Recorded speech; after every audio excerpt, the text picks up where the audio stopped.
Vous imaginez que pendant de joyeuses vacances à l'étranger, vous trouvez soudainement votre ex-petit ami avec son amant et il se moque de vous en face, mais un bel étranger parvient à vous sauver de cette situation embarrassante. Bonjour les amis, aujourd'hui nous allons voir le résumé du drame, vous qui venez de loin. Pei profite de joyeuses vacances en Italie quand soudain elle tombe sur un très bel homme et renverse accidentellement son café sur son pantalon. Elle s'excuse auprès de lui et en compensation, elle l'invite à manger et lui demande d'être son guide touristique. Ce qu'elle ne sait pas c'est que cet homme est Alan, le PDG d'une des plus importantes entreprises au monde.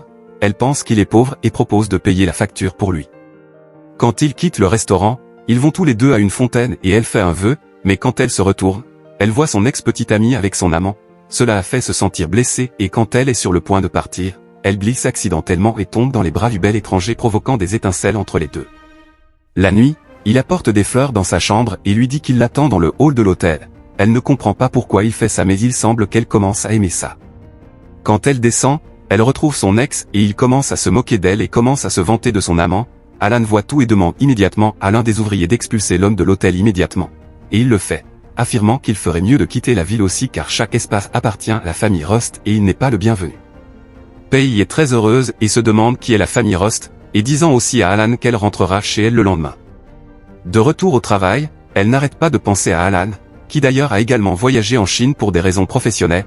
Elle n'a aucune idée qu'il est un PDG important. Au volant de sa Lamborghini, Alan s'arrête et aide un homme plus âgé dans la mesure où Pei le voit et pense qu'il a un travail modeste, alors elle l'aide à voir la Chine sur sa petite moto. Elle l'emmène manger des saucisses, et quand elle va en chercher plus, elle trouve une connaissance qui commence à se moquer d'elle car son ex l'a quittée avant de se marier et elle est toujours célibataire à 28 ans. Pei la confronte et lui dit qu'elle a un petit ami et qu'elle va le lui présenter. Alors elle parle à Alan et lui dit que puisqu'elle n'a pas d'emploi stable, elle lui offre de l'argent en échange qu'il soit son faux petit ami, et il accepte non pas pour l'argent mais pour elle. Elle l'aide à avoir l'air spectaculaire et pendant qu'elle répare son nœud papillon, ils se regardent tous les deux avec les yeux d'amoureux. Elle est très excitée à propos de leur premier rendez-vous, mais il reçoit un appel du travail et lui dit qu'il ne pourra pas y aller. Alors elle va seule au rendez-vous où se trouvent ses supposés amis, mais l'endroit est un hippodrome et sa tenue ne va pas à l'endroit. Les filles commencent à l'humilier quand elle voit que son petit ami ne s'est pas présenté. Alors quand l'un d'eux la pousse, le beau gosse apparaît et la retient faisant mourir d'envie ses méchants amis. Il se présente à eux comme le PDG d'une des entreprises les plus importantes au monde, mais il ne le croit pas et se moque encore plus de Pei. Il le défie de monter à cheval et il le fait. Là ils réalisent tous à partir d'une photo qu'il est le vrai Alan et il reste silencieux, et il leur ordonne immédiatement de sortir de là. Pei est encore confuse partout. Le lendemain, elle trouve un enfant perdu au travail et l'un des surveillants se fâche parce qu'elle pense que c'est son fils et va se plaindre à son patron qui est Alan lui-même. Mais la femme n'a pas réussi et est réprimandée pour avoir bavardé. Pendant ce temps, Pei s'occupe de l'enfant inconnu pendant qu'elle travaille. Un peu plus tard alors qu'elle l'emmène se promener, le surveillant arrive et lui vole le travail qu'elle a fait. Le lendemain, elle le remarque et panique, mais ensuite elle se contrôle et obtient une sauvegarde avec nul autre que le garçon, alors elle parvient à présenter son projet. Elle rencontre le superviseur et l'accuse, elle et Alan, d'avoir volé son projet. Alors qu'ils discutent, le garçon les interrompt et dit à la femme qu'elle est renvoyée pour être une vieille sorcière, et il se présente comme l'oncle d'Alan. Oui, son oncle, c'est le frère cadet de la mère d'Alan. Le bel homme lui dit que sa mère est chinoise, c'est pourquoi elle travaille là-bas. À quel point le garçon lui offre un popsicle et quand elle va manger, elle embrasse accidentellement Alan. Le lendemain, une nouvelle fille est embauchée dans l'entreprise, il s'avère que cette fille l'a rencontrée le matin. À partir de ce moment, elles sont tous les deux devenus de très bons amis, et ce même jour, l'un des collègues a voulu s'en prendre à elle, et Pei l'a défendu. Comme le gars était tellement en colère, il a commencé à dire du mal de l'ami avec ses camarades de classe. Pei l'a entendu et l'a à nouveau défendu. Mais le gars n'a pas pensé à les garder et a fini par leur confier un travail très difficile. Donc ils travaillaient tous les deux jusque tard dans la nuit, et Alan a également veillé sournoisement tard pour s'occuper d'eux, en plus il leur donne un petit cadeau pour les heures supplémentaires. Le lendemain, l'équipe a une réunion avec Alan et l'homme méchant commence à dire du mal des filles et il se met tellement en colère contre son vocabulaire macho et dégradant qu'il finit par le virer. Le lendemain matin, Pei se rend avec beaucoup de ses affaires au bureau et dit au patron qu'elle a été expulsée de sa maison. Alan est tellement désolé qu'il lui dit qu'elle peut rester chez lui jusqu'à ce qu'il trouve une place. Nos tourtereaux vont donc vivre ensemble. Un peu plus tard, Pei fait du shopping avec sa mère, il y rencontre un cousin qui lui dit que c'est de sa faute si leurs fiançailles ont rompu, et elle commence à présumer qu'elle est mariée et heureuse, ce qui fait que notre protagoniste se sent si mal et coupable qu'elle finit par boire et se saouler.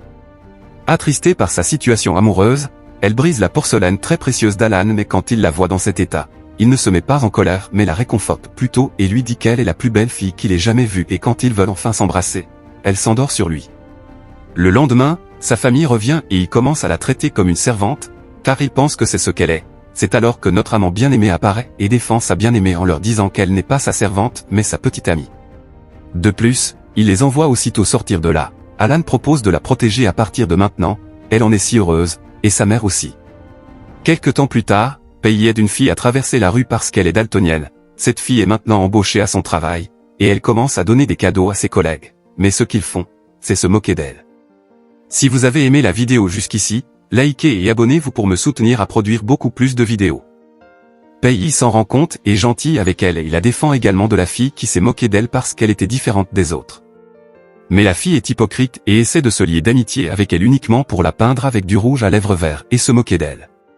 Peggy la défend une fois de plus et la remet à sa place. Et la méchante fille n'en peut plus et va se plaindre d'elle à Alan. Mais il lui dit seulement que cet adieu montre également l'autre fille et s'avère également être l'un des actionnaires majoritaires de l'entreprise.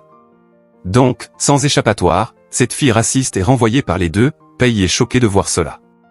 Quelques jours plus tard, elle arrive avec son amant au travail, mais elle est gênée que les autres les voient ensemble. Alors elle leur dit d'arriver séparément. Une fille les voit ensemble et s'approche de Peggy et lui demande quelle est leur relation. Et elle répond seulement qu'il est son chauffeur. Alors la fille lui dit qu'elle est déterminée à le gagner. C'est pourquoi quand elle va flirter avec lui, il ne fait pas attention à elle. À ce moment il va vers sa bien-aimée et lui fait un petit bisou sur la joue. La jeune fille les voit et est tellement envieuse qu'elle veut se venger de Peggy. Alors il lui donne une liste de personnes qui vont à une fête et lui dit qu'elle doit la mémoriser. Il s'avère que la liste était fausse et qu'elle était gênée de recevoir les invités. La fille se moque d'elle mais Peggy ne prévoit pas de les garder. Alors elle fait de son mieux pendant la fête. Quand la fille revient pour l'humilier, notre amant bien-aimé arrive et d'une manière très romantique demande à sa bien-aimée de l'épouser devant tout le monde. Elle accepte évidemment, mais la fille envieuse a voulu continuer à l'humilier mais notre beau gosse l'a immédiatement virée. Quelque temps plus tard, elle aide un agent de sécurité un peu plus âgé qui travaille en compagnie d'une femme présomptueuse. Cependant, en arrivant au bureau, il se rend compte que la femme est une cliente de l'entreprise. Alors comme elle était déjà accablée par l'incident du matin, la femme met un travail assez lourd sur Peggy. De plus, le jour même où elle parle à l'homme plus âgé, la femme les voit et l'oblige à travailler davantage. À la maison, elle travaille sans arrêt et son amant bien-aimé l'accompagne et la traite comme une princesse. Le lendemain, la femme n'est pas satisfaite du travail qu'elle fait et chante le rapport encore et Alan voit son humiliation et quand il essaie de la défendre, il ne peut pas. Alors l'homme plus âgé arrive déguisé en cadre et aide nos protagonistes. Il s'avère qu'il était un homme d'affaires puissant et autoritaire. Il leur dit qu'il s'habille en agent de sécurité parce que c'est son quartier et comme il s'ennuie parfois, il aime être là. Quelque temps plus tard, Alan part en voyage et elle reste pour s'occuper du petit-oncle de sa bien-aimée. Pendant qu'il marche, un autre supposé ami à elle les voit et pense que Peggy travaille comme babysitter. Le garçon lui dit qu'elle a un petit ami, alors la femme lui dit que si tel est le cas, alors elle devrait l'emmener à sa fête de fiançailles. Elle va à la fête, et les femmes commencent à parler de leur mari et combien ils gagnent. Elles essaient aussi d'humilier la protagoniste en disant qu'elle est célibataire parce que son supposé petit ami n'est pas arrivé. À ce moment, le garçon habillé très élégamment arrive et leur dit qu'il représente son petit ami. Ils se moquent de lui, mais quand ils entendent ce qu'ils doivent payer pour le dîner, le garçon en profite et leur dit que leurs maris doivent payer. Le garçon paye immédiatement la facture avec sa montre, laissant tout le monde bouche bée. Quelques jours plus tard, Peggy achète du riant et la femme qui assiste est très impolie avec elle. Là un autre des employés est gentil et essaie de l'aider mais la mauvaise fille ne le permet pas et essaie de la renvoyer en demandant de l'aide au manager. Dans la mesure où le directeur reconnaît Peggy comme l'épouse de son patron, il s'avère qu'Alan est propriétaire de ce supermarché. Alors elle les licencie tous les deux et nomme le bon employé comme directeur. À ce moment-là, son amant la voit et se sent fier d'elle. À une autre occasion, elle aide une dame qui avait payé beaucoup plus pour un repas, et elle la remercie en disant qu'elle était à l'étranger depuis longtemps et se sent perdue avec les quantités et les montants. Plus tard, nous avons découvert que cette dame est sa belle-mère, mais ils ne se connaissent pas car elle vient d'arriver mais elle était ravie de cette fille. Lorsque Peggy rentre à la maison, sa bien-aimée la présente à sa tante qui est en visite mais la dame est très ennuyeuse et se comporte assez grossièrement envers notre protagoniste, la critiquant parce qu'elle n'a toujours pas d'enfant et parce qu'elle vient d'une famille modeste. Elle casse un verre et l'accuse d'être impolie, mais notre Alan vient défendre sa fiancée bien-aimée. C'est alors que la belle-mère arrive et la reconnaît, mais elle dit qu'elle n'est pas d'accord avec le mariage. Elle demande à Peggy de faire beaucoup de corvées à la maison, et elle est très pointilleuse sur tout, même si Alan se sent mal à ce sujet. il est toujours très compréhensif avec Pei et commence à cuisiner et à faire la lessive à sa place. Il s'avère que la belle-mère l'aidait pour qu'elle n'ait pas à s'occuper de toutes les tâches ménagères, mais son fils l'aidera aussi. Au fond, elle aime beaucoup sa belle-fille et ainsi se termine cette douce histoire d'amour avec nos protagonistes scellant leur amour de façon permanente dans un beau mariage où ils se souviennent tous les deux de leur rencontre et de la façon dont leur amour a grandi au fil du temps. Toi qui viens de loin est une courte web série dramatique qui nous apprend comment la vie d'une femme peut changer du jour au lendemain pour le meilleur ou pour le pire, et dans le cas de notre protagoniste bien-aimée, qui est une jeune femme de caractère mais en même temps homme, cela a changé pour le mieux, car elle a pu trouver un homme charmant qui était toujours avec elle dans les moments tristes et heureux de sa vie. Par conséquent, si vous aimez les drames courts avec une fin heureuse, c'est sans aucun doute la série qu'il vous faut, et si vous êtes un fan de drame et que vous souhaitez continuer à voir des vidéos comme celle-ci, n'oubliez pas de vous abonner et de liker pour ne pas manquer les prochaines vidéos.